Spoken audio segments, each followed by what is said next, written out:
on the football front, couldn't have been a worse day Saturday, could it?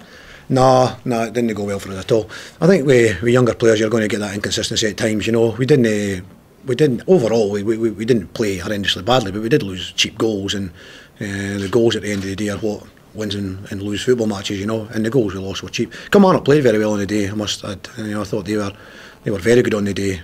Probably their best performance in a number of weeks. So, you know, it goes hand in hand. You know, they've the experience. You know, sometimes in that kind of situation is great. You know, and Kilmarnock had the experience and we didn't. You know, so no, it wasn't a great day. Big high expectation levels to go into that game, and you come out it with a kick in the teeth. But you know, you've got to pick yourself up and dust yourself down and get back out fighting. Inverness were the same on Saturday. They were beat 3-0 on Saturday as well by Motherwell, and you know, we got beat 3-0. So both teams out there trying to make amends. You've got 7 games to the split, John. Yeah. Do you target a specific number of points, thinking that might be enough to get you into the top 6? No, really, no. You've got to just take one game at a time. You know, we must take one game at a time. We've got to put everything into the next game. You know, and that was similar to at this time last week. We were putting everything into the game against Kilmarnock, but for whatever, it never worked for us. But we've got to go out again and just get 3 points. The league table is very, very tight. Everyone recognises that. Everyone can see that.